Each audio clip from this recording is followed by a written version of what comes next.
अच्छा, जब भी हम इमेज रिप्रेजेंटेशन की या इमेज स्टोरेज की या किसी भी इमेजिंग सिस्टम की बात करेंगे तो हम ये कहेंगे कि we will look at it in a X Y plane, लेकिन इसकी कुछ खसूसियात हैं। खसूसियात इस तरह है, ये टू डायमेंशनल, क्योंकि इमेज हमने कहा जी it's a two dimensional construct, ठीक है। तो टू डायमेंशनल में हमारे पास, हमने कहा कि हमारे पास एक्स वाई प्लेन है। इसकी वो है कि हम नॉर्मली जब एक्स वाई की बात करते हैं तो हम इस तरह बात करते हैं, या हम कहते हैं जी ओरिजिन हमारा बॉटम लेफ्ट के ऊपर है और ये हमारा एक्स एक्सिस है और ये हमारा वाई एक्सिस है, ठीक है, ऐसे ही कहते हैं ना। लेकिन जब हम इमेजेस की बात करेंगे कि हम इमेजेस को किस तरह ट्रीट करेंगे, तो हम इमेजेस के अंदर जो हमारा ओरिजिन है that would B eight top left, instead of bottom left it would be eight top left, ठीक है। ये हमारा 0 0 कह लें इसको, दिस इज आवर ओरिजिन 0 0। दूसरी बात, हम x को यूज करते थे फॉर हॉरिजॉन्टल प्लेन और y को यूज कर रहे थे फॉर वर्टिकल प्लेन, ठीक है। क्यों? क्योंकि हम जब भी कोई मैथ्स के अंदर किसी वैल्यू को रिप्रेजेंट करते हैं तो हम कहते हैं जी element let's say map position 23 55, X axis के लॉन्ग 23 यूनिट्स, वाई एक्सिस के लॉन्ग 55 यूनिट्स, या वर्टिकल एक्सिस के लॉन्ग 55 यूनिट्स। सो एक्स पहले आता है, वाई बाद में आता है, क्योंकि हम जब मैप की बात करते हैं या फिजिकल उसकी डोमेन की बात करते हैं तो हम नॉर्मली हॉरिजॉन्टल को पहले ट्रीट करते हैं और वर्टिकल को बाद में ट्रीट करते हैं। लेकिन जब हम इमेजेस की बात करेंगे तो इमेजेस को यूज करने के लिए हम नॉर्मली ट्रीट करने के लिए हम मैट्रिसेस को यूज करते हैं। इंटरनली अभी आपको बताया था, आगे जाके वैसे भी आ जाएगा कि हम मैट्रिसेस को यूज करते हैं, और मैट्रिक्स के अंदर रोज पहले होती हैं, कॉलम पहले होते हैं, रोज पहले होती हैं और कॉलम बाद में होते हैं। तो ये अगर मेरे पास एक मैट्रिक्स है, लेट्स से ये मेरे पास एक मैट्रिक्स है, ठीक है, ये लेट्स से ये मेरे पास एक मैट्रिक्स है। How many rows are there? 3 rows. And how many columns are there? 4 columns are there. रोज जो है वो हॉरिजॉन्टली चेंज होंगी या वर्टिकली चेंज होंगी? रोज वर्टिकल एक्सिस पे चेंज हो रही हैं और आपकी जो कॉलम्स हैं वो हॉरिजॉन्टल एक्सिस पे चेंज हो रही हैं। सो इसीलिए जब भी आप किसी मैट्रिक्स की बात करते हैं तो आप रोज इनटू कॉलम्स लिखते हैं, रोज इनटू कॉलम्स लिखते हैं। पहली डायमेंशन आपकी रोज होती है, दूसरी डायमेंशन आपकी कॉलम्स होती है। अब ये बाकी सारी मैथमेटिक्स जो अभी तक हमने पढ़ी थी उससे उल्टा है कि आप हॉरिजॉन्टल डायमेंशन को बाद में ट्रीट कर रहे हैं, वर्टिकल डायमेंशन को पहले ट्रीट कर रहे हैं, ठीक है। अभी तक हमने देखा था कि हम जो है वो हॉरिजॉन्टल डायमेंशन को एक्स कहते हैं क्योंकि उसको हम पहले लिखते हैं हर जगह पे, और वर्टिकल डायमेंशन को हम वाई कहते हैं कि उसको हम बाद में ट्रीट करते हैं। यहां पे हम वर्टिकल डायमेंशन को पहले ट्रीट कर रहे हैं और हॉरिजॉन्टल डायमेंशन को हम बाद में ट्रीट कर रहे हैं। तो जो रोज हैं उनको हम एक्स कहेंगे और जो कॉलम्स हैं उसे हम वाई कहेंगे। So this would be my X axis and this would be my Y axis, ठीक है। यहां तक बात फॉलो कर रहे हैं? सो if I say that there is some point F X Y, this means that I have a function, ठीक है, I have some value where row number x और column number y पे जाना है, रो नंबर x और column number y पे जाना है। और ये जो फंक्शन f है, what is this function f? ये रिप्रेजेंट कर रहा है कि लेट से ये मेरा पॉइंट एक्स वाई है, this is my point X Y. इस पॉइंट के ऊपर मैंने जो सेंसर है row number x column number y पे मैंने कितनी लाइट कैप्चर की, what was the amount of light that was captured at point X Y. This is my f of xy. f of xy means amount of light captured at row x and column 2y, ठीक है। ये नीचे ये भी लिखा हुआ है, amplitude f at any pair of coordinate xy is called intensity or gray level of the image at that point, ठीक है। और for the sake of this course at least हम ये अज्यूम करेंगे कि हमारे पास डिजिटल इमेज है, उसके अंदर x, y और f तीनों डिस्क्रीट है और तीनों फाइनाइट है। फाइनाइट से क्या मुराद है? हमारे पास अनलिमिटेड वैल्यू नहीं है, इन्फिनिट वैल्यू नहीं है, हमें कहीं पे लिमिट लगानी पड़ेगी। 1000, 10,000, 50,000, 1,00,000, 1 करोड़, कहीं ना कहीं लिमिट लगानी पड़ेगी। सिमिलरली हमारे पास जो एक्स और वाई हैं यानी रोज और कॉलम्स हैं, दे आर ऑल्सो लिमिटेड, कि हमारे पास एक fixed number of rose and columns हैं। हम ये नहीं कह सकते कि हमारे पास अनलिमिटेड या इनफाइनाइट जो है वो रोज और या इनफाइनाइट कॉलम्स हैं, पहली बात। दूसरी बात कि डिस्क्रीट है, कंटिन्यूअस वैल्यूज नहीं है। We can not have a column number 23.5 और 28.76, ठीक है। हमारे पास लिमिटेड नंबर है और डिस्क्रीट है, यानी कि उसका एंड पॉइंट भी मालूम है और उनके दरमियान में कोई हमारे पास जो है वो नॉन इंटीग्रल वैल्यू नहीं है, नॉन इंटीजर वैल्यू नहीं है, सारी डिस्क्रीट वैल्यूज है, कंटिन्यूअस वैल्यू कोई नहीं है। सिमिलरली जो अमाउंट ऑफ लाइट हमने कैप्चर की है, हमारे पास लाइट को हम 23 कह सकते हैं, 28 कह सकते हैं, 53 कह सकते हैं, 59 कह सकते हैं, लेकिन हम लाइट को 76.8101253114 नहीं कह सकते। हमारे पास या 73 होगी या 74 होगी, ठीक है। So this is the idea कि हमारे पास फाइनाइट वैल्यूज होंगी, लिमिटेड नंबर्स, और डिस्क्रीट वैल्यूज होंगी, कंटिन्यूअस वैल्यूज नहीं होंगी। Digital image would be expressed as, जिस तरह हमने पहले कहा कि रोज और कॉलम्स के उसमें होगा, और हमारी जो जिस तरह C++ में हमारे पास जो हमारी डायमेंशंस हैं अरे की, वो 0 से स्टार्ट होती हैं, यहां पे भी हम 0 से ही स्टार्ट करेंगे। सो जो पहली वैल्यू होगी दैट वुड बी एट 0 0, जो अगली वैल्यू, जो अगली कॉलम की वैल्यू होगी, फर्स्ट रो कॉलम 1 की वैल्यू जो होगी that would be 0 1, first row column 2 की वैल्यू जो है first row column 3, first row column 4, ठीक है। इस तरह हमारे पास ये वैल्यूज चेंज होंगी। और अगर हमारे पास डायमेंशंस जो है number of rows equal to m है और नंबर ऑफ कॉलम्स जो है वो हमारे पास n है, तो हमारी इमेज की डायमेंशंस जो हैं हम ये कह सकते हैं m into n is my rows into columns, या हाइट इंटू विड्थ। इमेज की जब हम बात करते हैं तो हाइट इंटू विड्थ की बात करते हैं ना, तो ये हाइट, तो हमारी डायमेंशंस रोज हाइट इंटू विड्थ के मुताबिक m इंटू n हो जाएगी। और हमारा अगर हमारे पास एक अरे हो ऑफ साइज 10, तो C++ में अगर हम उसको आइटरेट कर रहे हो तो पहली वैल्यू क्या होगी, जो भी हमारा डायमेंशन है, जो भी हमारा साइज है, उससे एक कम तक हम जा सकते हैं।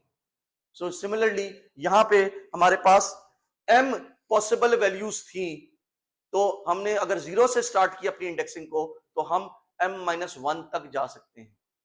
सिमिलरली अगर हमारे पास n कॉलम्स थे, तो हमने 0 से स्टार्ट किया, तो आखिरी कॉलम जो है that would B eight n-1, इसीलिए m-1 और n-1 लिखा हुआ है, ठीक है। अच्छा जी, जब हम इमेज को डिस्क्राइब करेंगे तो हमने ये बता दिया कि ये जो हमारे ये एक पॉइंट है, लेट्स से ये जो हमारा एक पॉइंट है, ये पॉइंट जो है, ये पॉइंट जो है वो लेट्स से ये रिप्रेजेंट कर रहा है f11 या f12 या f15, लेट्स से एक पॉइंट है हमारे पास। वो पॉइंट क्या है? That point is the intensity or brightness of the light captured at that point. हमने यहाँ पे पीछे भी लिखा था कि f of x y क्या है? Amount of light captured at row x column y, ठीक है। सो यहाँ पे ये जो f x y है, ये उस पॉइंट x y के ऊपर कितनी लाइट पड़ रही थी, कितनी लाइट कैप्चर की गई, ये इसकी इंफॉर्मेशन है। रियल वर्ल्ड में ये वैल्यू 0 से लेकर इन्फिनिट के दरमियान में हो सकती है, लेकिन हमारी कुछ लिमिटेशंस थी कि हमने इसको इन्फिनिट नहीं ही होने देना, और ये कंटिन्यूअस वैल्यू होगी। जो आपका सवाल था कि, तो उसका जवाब ये है कि अभी हमारे पास जो रियल वर्ल्ड में जो लाइट है दैट इज बिटवीन 0 यानी no light at all and infinite may be the surface of the sun, ठीक है। 0 से इन्फिनिटी के दरमियान में हो सकती है, और ये कंटिन्यूअस फील्ड होगी। लेकिन हम जब इमेज को डिजिटाइज करेंगे तो हमें उसको एक तो लिमिटेड नंबर ऑफ वैल्यूज में लेके आना है, और दूसरा हमने उसको डिस्क्रीटाइज करना है, हमने फाइनाइट अमाउंट में उसको फाइनाइट स्टेप्स में लेके आना है कि एब्सोल्यूट ब्लैक को क्या कहेंगे कि ब्लैक होल के अंदर की सरफेस का कलर क्या है, वहां से लेके सरफेस ऑफ द सन का कलर क्या है। ठीक है, ये हमारे पास रेंज डिफाइंड होगी और इस रेंज के दरमियान में हमारे पास लिमिटेड नंबर ऑफ स्टेप्स होंगे। और पहली बात, और दूसरी बात कि हमने इसे जो है वो फिक्स्ड साइजेस में लेके आना है। ठीक है, अच्छा, जब हम एफ एक्स के वाई की बात करेंगे तो एफ एक्स वाई जो है that is dependent on two factors. पहला फैक्टर है कि लाइट पड़ कितनी रही थी। ऑब्जेक्ट तो यहां पे पड़ा हुआ है, अगर मैं कमरे की सारी लाइटें बंद कर दूं तो फिर भी क्या एफ एक्स वाई की वैल्यू सेम रहेगी। अगर मैं उसी ऑब्जेक्ट को उठा के सूरज के रोशनी में रख दूं तो तब भी क्या एफ एक्स वाई की वैल्यू सेम रहेगी। ठीक है, जो वैल्यू है, जो भी कैप्चर्ड लाइट है at any given point, that would depend upon number one कि लाइट सोर्स कितनी लाइट दे रहा था। ठीक है, incidence light at that point, I of X Y is the incident light at that point, and R ये reflectance कि उस पॉइंट के ऊपर जो आपका ऑब्जेक्ट है उसने कितनी लाइट आपके कैप्चरिंग सिस्टम की तरफ वापस भेजी। ठीक है, और ये रेंज 0 से 1 के दरमियान में हो सकती है। 0 means no light is reflected, 1 means let's say 100% silver mirror के जितनी लाइट पड़ी थी पूरी की पूरी लाइट उसने रिटर्न कर दी। इनफैक्ट जो आपका मिरर होता है दैट इज ओनली अबाउट 92 या 95, जो आपका ये ग्लास मिरर होता है, ठीक है, दैट इज अबाउट 92 से 95 के दरमियान में होता है। बहुत हाई एंड मिरर होता है जो 95 तक पहुंचता है। ठीक है, वो 100% लाइट वो भी रिफ्लेक्ट नहीं करता। मैं आपके साथ शेयर करता हूं, ये एक सरफेस है, ये एक चेहरा है, आपको नजर आ रहा होगा एक मैनिकन का चेहरा है। इस मैनिकन के चेहरे के ऊपर वो क्या कर रहा है, इस मैनिकन के चेहरे के ऊपर वो ब्लैक पेंट कर रहा है। ब्लैक पेंट करने के बावजूद आपको इस चेहरे के फीचर्स नजर आते रहेंगे। ठीक है, आपको इसकी आंखों का, उसकी नाक का, उसके लिप्स की शक्ल नजर आती रहेगी।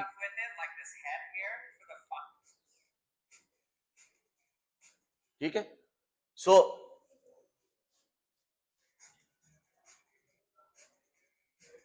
ये आप देख सकते हैं कि उसके still you can make out कि उसकी फ्रंट ऑफ द फेस कहां पे और बैक ऑफ द फेस कहां पे है।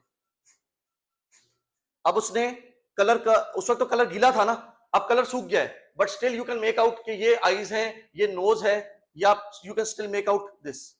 अब ये सेकंड कोट सूख चुका है, ये सेकंड कोट सूखने के बाद भी आप आंख की शेप जो है वो देख सकते हैं मेरी स्क्रीन। अब उसके ऊपर वो अब ये ब्लैक जो 3.2 है उसको वो कर रहा है, जो कि 98% या 96% ऑफ लाइट को अब्सॉर्ब करता है। अब इसके सूखने का वेट करते हैं। ये कर लिया, अच्छा जी, अब ये कलर सूख गया है। अब आपने मुझे बताना है कि इसके जो चेहरा है उसका फ्रंट कहां पे है और बैक कहां पे है।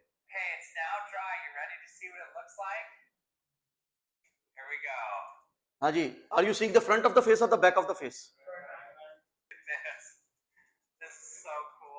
अब बताएं, फ्रंट था या बैक था?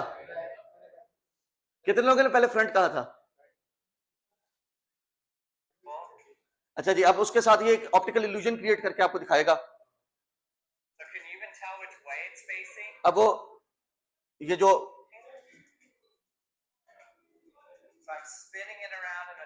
हाँ जी, अब वो ये कर रहा है कि जी इस जो ये फेस है, इस फेस को वो स्पिन करेगा। अच्छा, इसकी जो डंडी है, जो जिस डंडी पे कर रहा है उसके ऊपर पेंट लगा हुआ है, उसकी वजह से थोड़ा सा अंदाजा हो जाता है कि जो किस रुख पे कर रहा है। बट अगर आप उस डंडी को ऑब्जर्व ना करें, बेशक आप वहां पे उस पोर्शन के ऊपर हाथ रख दें और सिर्फ जो फेस नजर आ रहा है उस फेस को देखें और आंखों को एक मरतबा जोर से ब्लिंक करें, ठीक है, बंद करके दोबारा खोलें, तो आपको कभी लगेगा कि ये लेफ्ट की तरफ घूम रहा है, कभी लगेगा ये राइट की तरफ घूम रहा है। ठीक है, ये चेक कीजिएगा।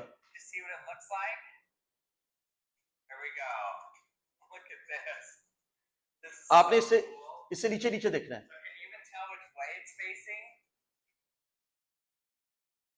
Spinning it around in a circle now. It looks just like a shadow. This is so cool.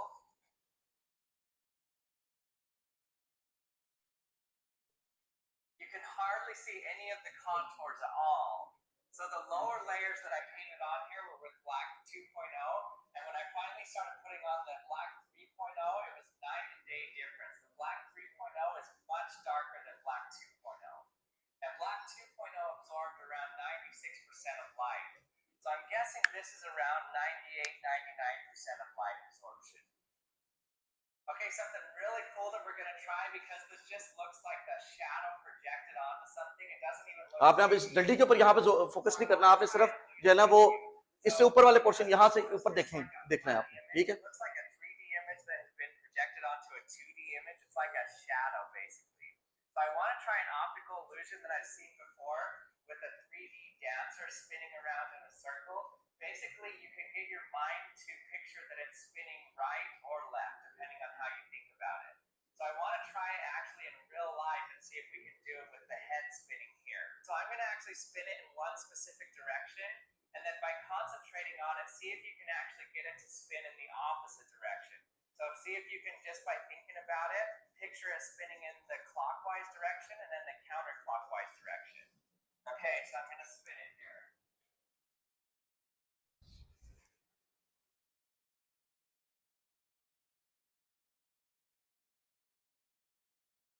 So how many of you can get it to spin both ways?